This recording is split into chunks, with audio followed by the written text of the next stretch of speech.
એક વસ્તુ ધ્યાન રાખજો, કોઈ પણ વ્યક્તિ અહીંથી બોલતા હોય ને શું શું વાયબલ છે એની આપણે ચર્ચા, અને એ ચર્ચાના ભાગરૂપે આપણે બધું ભાઈ આ ચૂંટાયેલા પ્રતિનિધિનું બજેટનું આ જ કોઈકને સાંભળો તો ખરા.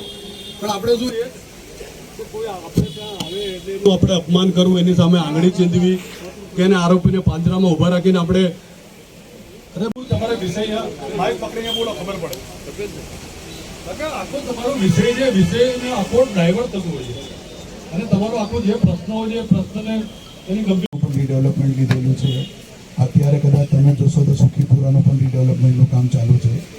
આ બધા રીડેવલપમેન્ટના કામ જે ચાલુ છે એ આપણી ગુજરાત રાજ્ય સરકારની અને માનનીય પ્રધાનમંત્રી આવાસ યોજનાની 2013 પોલિસી છે, ઝૂંપડપટ્ટી પુનઃવસનની પોલિસી છે.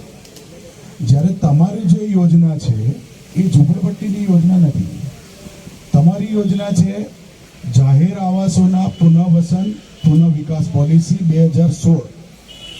હવે આ પોલિસીને તમારે ખૂબ સારી રીતે સમજી લેવી પડે. એના માટે દાદા આ પ્રશ્નનો જવાબ આપવા માટે પણ મને એક મકાન તો આપવા દો. તમે મને આજે અહીંયા જે સાંસ્કૃતિક ભવન હોલમાં જે મિટિંગનું આયોજન થયું હતું રીડેવલપિંગને લઈને આંબેડકર કોલેજમાં, મિટિંગનો નિષ્કર્ષ શું આવ્યો, એમાં શું તમને લાગ્યું વાંધાજનક કે ભાઈ આમાં આપણે પડવા જેવું નથી કે આનો વિરોધ કરવા જેવો છે? તંત્રએ તમને શું કહ્યું, તમે તંત્રને શું રજૂઆત કરી અને પરિણામ શું આવ્યું? છેલ્લા લગભગ 1 મહિનાથી અમદાવાદ મ્યુનિસિપલ કોર્પોરેશન અમદાવાદના સ્લમ ક્વાર્ટર્સ આંબેડકર કોલોનીનું રીડેવલપમેન્ટનું કામની શરૂઆત કરી. અત્યારે સર્વેનું કામ ચાલે છે અને એના અનુસંધાનમાં આજે ઉદયપુરા સાંસ્કૃતિક હોલમાં કોર્પોરેશનની મિટિંગ રાખવામાં આવી હતી. પરંતુ તેના પદાધિકારીઓએ જે રીતે અમને માહિતગાર કર્યા એ માહિતગારમાં કુંડલીમાં ગોળ ભાંગવા જેવું છે. અત્યારે હાલ અમે 30 વારના 16 વારના બાંધકામમાં રહીએ છીએ અને કોર્પોરેશન અમને 692 મકાન આપવા માટે તૈયાર છે. અમે 1 થી 16 જૂના છે અને 17 થી 26 નવા છે. પહેલાં 3 માળિયા છે અને પહેલાં 4 માળિયા છે. 692 મકાન થાય એમાં 693 મકાન બનાવવાની આપવાની ના પાડે. ત્યારે અમને જે વાત કોર્પોરેશન અત્યારે કરી છે એ અમને બિલકુલ ગળે ઉતરે એવી વાત છે નહીં. બરાબર, એટલે અમારી આ માગણી અમે સ્વીકારવા તૈયાર છે નહીં.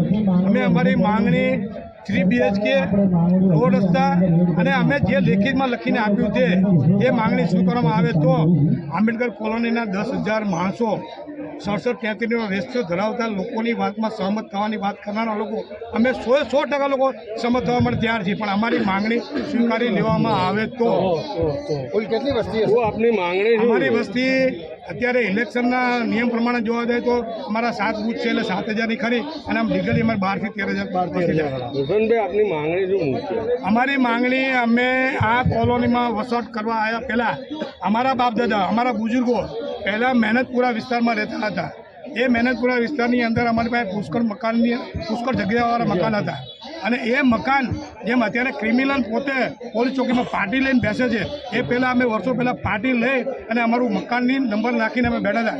અમે લાખો રૂપિયાના મકાનને છોડી અને કોર્પોરેશનના મકાનમાં આવ્યા. શા માટે આવ્યા? કે ત્યાં અમને જે કુદરતી આજે જવા માટે તકલીફ પડતી હતી, અહીંયા નાહવા ધોવાની બધી સગવડ હતી, એના કારણે અમે આજે આ કોલોનીમાં રહેવાયા છીએ. જ્યારે આજના સમયમાં જોતા કરોડોની જંત્રી આંબેડકર કોલોની અંદર ભૂ માફિયાઓ જે અબજો રૂપિયા ધરાવે છે એ લોકોની નજર અમારી કોલોની ઉપર છે. ત્યારે અમે આ કોલોનીને કોઈ પણ સંજોગોમાં વેચી મારવા માટે તૈયાર છીએ નહીં. અમને અમારી જરૂરિયાત વૈકલ્પિક કોઈ જગ્યા આપી, અમને કોઈ વૈકલ્પિક જગ્યા અત્યારે આપી નથી. 10,000 માણસોની લોકો કઈ રીતે ને ક્યાં વસવાટ 692 મકાનના લોકોને એક સાથે મકાન પાડીને તો આપવાના નથી. એટલે આ 5 કે 6 મકાન બનાવી અને પણ અત્યારે આ પશ્ચિમ વિસ્તાર એટલે પોશ વિસ્તાર કહેવાય છે કે જેની જંત્રી બહુ મોટા પ્રમાણમાં તો ત્યાં અમને 7,000 રૂપિયા ભાડું આપવાની વાત કરે છે. તો 7,000માં અમને કોઈ મકાન આપશે ખરા? અહીંયા હાઉસિંગના મકાન જે છે એ 12,000 રૂપિયા લે છે, જે ગવર્મેન્ટે બનાવ્યા છે ભાડું લે છે.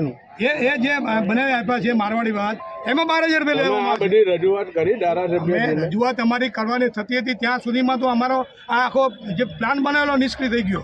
કેમ કે અમારા ચેરમેન જે હતા એમને ચોખ્ખી અમને કીધું કે ભાઈ તમને 692 મકાન છે, કશું મળશે નહીં અને કોઈને પણ વધારાનું મકાન મળશે નહીં.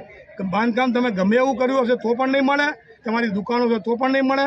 કોર્પોરેશનના નિયમ પ્રમાણે જે થતું હોય તો જ મળશે. તો અમારા જે મકાનોનો સમાવેશ વેરો આવે ને એમાં કરેલો છે કરેલો છે ને?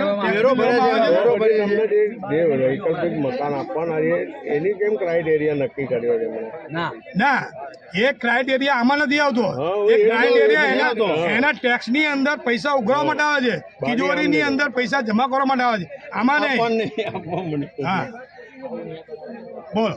છાપરામાં આપણે ભાડું 7,000 ચાલે. વસંતભાઈ, એક મુદ્દો કયો 2016માં જે પોલિસી આવી ને એમાં સરકારશ્રીએ એવું નક્કી કર્યું છે કે જે ઝૂંપડાવાળી રહેશે એને પણ મકાન આપવાના છે અને એના પણ મકાન બનાવે છે અને એને 1 BHK આપશે. એ વાત મારે અગાઉ થઈ ગઈ ભાઈ. બરોબર, પ્રધાનમંત્રી એવો આવાસ નિયમ યોજના છે બનાવી પોલિસીની અંદર છે. એ નિયમ છે. એની અંદર તમામ એ 12 લાખમાં આપે છે. પ્રધાનમંત્રી આવાસ યોજના જે છે એ 12 લાખમાં આપે છે. એની અંદર 2 BHK આપેલો છે, એક કોમન હોલ આપેલો છે. તો અત્યારે અમારે આ જે મકાન જે પરિસ્થિતિમાં બનાવેલા છે એ સીધી જ ફ્લેટની અંદર બનાવેલા છે. અમે કોઈને પણ નડતરરૂપ થતા નથી. અમને 5 માળિયા મકાન બનાવી આપે અને આજની પરિસ્થિતિમાં જે મકાનનું બાંધકામ છે એના કરતાં અમને છે ને બીજું 70 ગણું બાંધકામ વધારી આપે.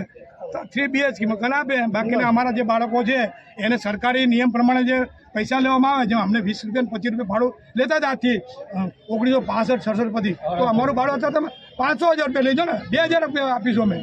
માની લો આ બધું કરતા રજૂઆત કરતા એમની સાંભળતા તંત્રની અધિકારીઓની, તેમ છતાં કોઈ સમાધાન નથી થતું. કોઈ સમાધાન એટલે બિલકુલ સમાધાન નથી થતું કોઈ બી બાબતમાં, કોઈ પણ વિષયમાં. તો તમે શું કરશો? જો દલિત સમાજ અમારો ભલો સમાજ છે, એને અમે સમજાવવાનો પ્રયત્ન આજે 15 દિવસે કરી ત્યારે અહીંયા આટલી માનવ મેદનીમાં અમારો સમાજ આવ્યો છે. જ્યારે એને પડતી તકલીફમાં જ્યારે આ વસ્તુનું જ્ઞાન થશે ત્યારે અમે એમની સાથે સંગઠન કરી એમને બધાને સાથે રાખી મોર હંમેશા એના પીછાથી રેડામાં હોય છે. એમ અમારી સમાજના દલિત સમાજના માણસો, અમારા જેવા આગેવાન અમૃતભાઈ જેવા, બિપિનભાઈ જેવા જેટલા આગેવાનો છે એવા આગેવાનો અમે સમાજના જશું, આંદોલન કરીશું. ભૂપેન્દ્રભાઈ પટેલ અને અમારા ગુજરાતમાંથી જે વડાપ્રધાન થયેલા છે નરેન્દ્રભાઈ મોદી, ત્યાં સુધી અમારો અવાજ અમે ત્યાં પહોંચાડીશું. બરાબર. Very good.